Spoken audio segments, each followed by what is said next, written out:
Hello there, you're watching the Press Preview. A first look at what's on the front pages as they arrive. In the next half hour, we will see what's making the headlines with the barrister and former government minister, Anna Soubry, and political editor at the HuffPost UK, Kevin Schofield. Welcome to you both. Thanks for being with us in the studio here today, or not in the studio, but remotely with us today. Let's have a look first at what is on some of those front pages. The Guardian leading on our top story. The Metropolitan Police have called on the SAS for counter-terrorism support after armed officers downed weapons. That is also on the front of the Express. The headline, Rebellion by Gun Cops forces soldiers to step in. The Times also leads with this story. It says the Home Secretary sought to quell the dispute by announcing she would protect firearms police from being brought to court. The I newspaper says more than 100 economists are warning the Prime Minister that his climate policy U-turn will raise the cost of living. The Metro, new figures show almost 400,000 patients spent 24 hours or longer in A&E in the past year. That is leading on the Metro. The Yorkshire Post has Greater Manchester Mayor Andy Burnham saying people in the north of England are being treated like second-class citizens by facing a choice between HS2 and a cross-Pennine east-west route. Well, meanwhile, the FT says Russia is benefiting from the surge in oil prices after successfully avoiding G7 sanctions on most of its exports. The Mirror says Manchester United's Marcus Rashford has walked away unhurt from a car crash while driving home last night. That same story leading in The Sun. It says the star striker, his £700,000 Rolls Royce was wrecked in the crash. And the Star warns of 80 miles per hour winds, power cuts and travel chaos as Storm Agnes rolls towards Northern Ireland later this week. And a reminder that by scanning the QR code you'll see on screen during the programme, you can check out the front pages of tomorrow's papers all while you watch us. Well, we are joined, as I said, tonight by barrister and former government minister Anna Soubry and political editor at the HuffPost UK, Kevin Schofield. Great to have you with us both. Let's begin with the Yorkshire Post. We're going to start with this HS2 story. And, of course, it's fitting to go to Yorkshire on this. Their headline on this, North-South chasm warning on HS2. And they quote Andy Burnham, in fact, on Sky News in our interview this morning with Andy Burnham, talking about second-class citizens, the people of the north of England being treated as second-class citizens, facing a choice between HS2, i.e. being connected to the south, or cross-Pennine east-west route. Anna Soubry, let's start with you. Is this a mistake from Rishi Sunak? Sorry, I didn't catch that last bit about is it a mistake by Rishi Sunak? Is it a mistake? If they do end up rowing back. Huge mistake. Andy Burnham's absolutely spot on. And he's not alone in thinking that the government has got this badly wrong for all sorts of reasons. Look, any infrastructure costs an extraordinary amount of money.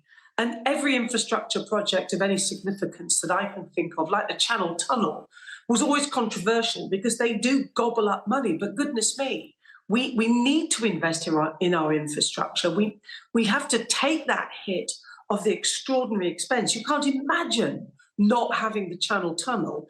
And for HS2 to be cut off now, it was bad enough when they cancelled the line to Leeds. But now to think that it won't go beyond Birmingham and it won't even go into London, it'll be 6 miles north of Euston. I think this is a terrible mistake for all sorts of reasons. And politically, I think Sunak's going to pay a price on this. Yeah, well, we'll talk about that price. Kevin Schofield, I wonder if you think also that he will pay that price. He is known as the long-term guy. Is this a long-term sort of decision? Well, he'd like to paint himself as Mr. Long-Term Decisions. This would strike me as a pretty short-term cost-cutting measure. I mean, just reputationally for Britain, it would look awful. You know, that originally the line was meant to run from London, central London, to Birmingham, onto Leeds, onto Manchester. If it was to stop in Birmingham, it would just be a national embarrassment, effectively. And we've already spent billions and billions of pounds. And if they were to stop now, or after the line to Birmingham was completed, then what has it all been about? Now, the problem as well is that he has let this story run now for quite some time. We had Jeremy Hunt last week talking about the costs spinning out of control. We had Grant Shapps on the broadcast round this morning giving a succession of non-answers, casting huge doubt over the future of HS2. And if he was to perform a volte-face now and say, actually, you know what, we are going to continue with it, even that would look a bit silly because he's allowed the belief to get out there that he was actually planning to drop it. So it's been handled really, really badly. Well, it's interesting you say that because, well, in terms of how he's playing it, presumably a political decision, he's seen that there is this sort of red meat for those who don't want to vote for climate policies or infrastructure policies that will hurt their own pockets. However, what about his funders? The Guardian here on their front page, Tory donor threatens to pull cash over HS2. Now, this is an anonymous donor, but of course it comes after John Caldwell, the founder of Phones for You, already threatened to pull cash out from the Conservatives. This is a billionaire Tory donor over the rowing back on net zero pledges. Anna, I mean, I wonder what you make of this. Is it actually not going to be that helpful for him when it comes to finding, his own donors?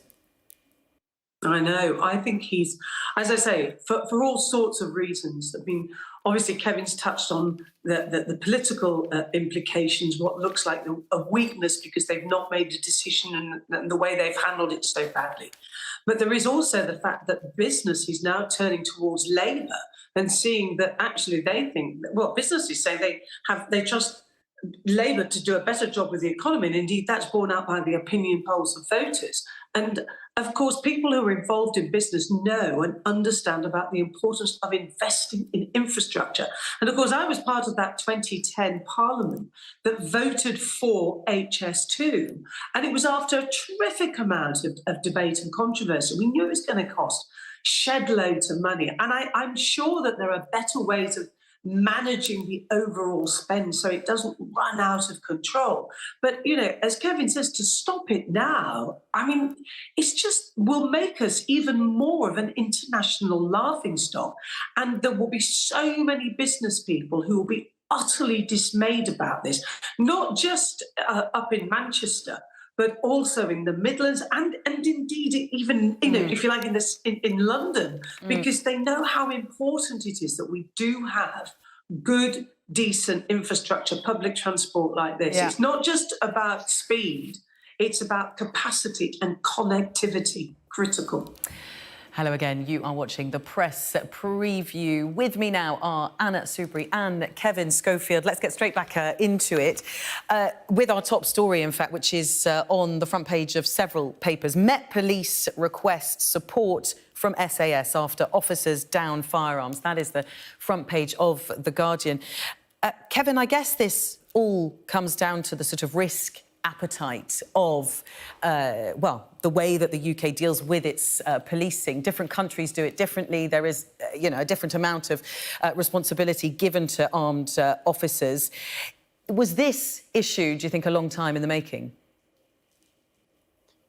I think perhaps. I mean, this is obviously a very specific issue regarding a firearms officer being charged with murder. His colleagues clearly very upset about that and have down tools, which is a remarkable state of affairs, as such that now the Ministry of Defence is having to step in to help where required. And it's pretty embarrassing, really. And it's an astonishing state of affairs when the Home Secretary even is commenting on this, saying, typically for Suella Braverman, some pretty controversial things. So yeah, it's not a great state of affairs. And it's remarkable, I mean, the Met Police is rarely out of the news these days for all sorts of reasons, and this is just another to add to the list. So yeah, we have to hope that it gets resolved pretty quickly. I wonder, Anna, if you agree with this. Is this another, can this be characterised as another in a sort of litany of scandals to hit the Metropolitan Police, or is this actually different? This is about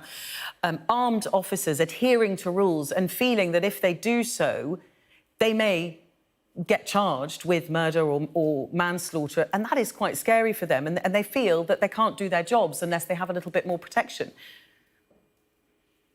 I have to say, I find it very difficult to engage with this discussion, which is obviously a legitimate discussion to be had after any trial. Of course it would be. And I'm really concerned that somebody who is accused of murder must have his fair trial. And it's for that jury to look at all the evidence. And then whatever the outcome, there may well then be these sorts of discussions. But as Kevin says, to have our Home Secretary, I mean, it's bad enough that police officers are putting down their arms and it almost, as you said, in protest. That in itself deeply troubling because, as I say, we cannot prejudge something that is in the criminal system. I think it's almost a contempt of court what the Home Secretary has done, which is effectively to make comment, critical comment, about that court case. And I just think this feels terribly wrong. I'm sure there's a lot to talk about. Yeah.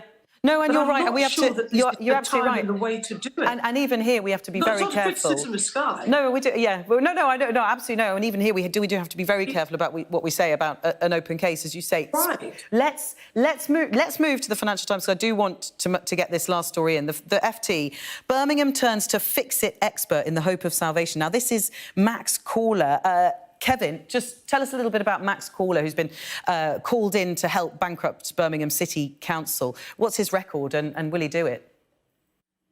Yeah, well, he helped to revive Tower Hamlets. He was involved in an investigation into incidents at Liverpool City Council, helped revive Slough as well. So he does have a pretty good track record. He's certainly going to need all that experience and more, I think, to try and turn around Birmingham City Council's fortunes. They're obviously in a terrible financial situation, which will obviously impact local people in terms of the services that the council provides. So yeah, but he does have a good track record, and the hope is obviously that he'll be able to go in there, and it will shake things up, it'll certainly be improve their exciting fortunes. to see how he does.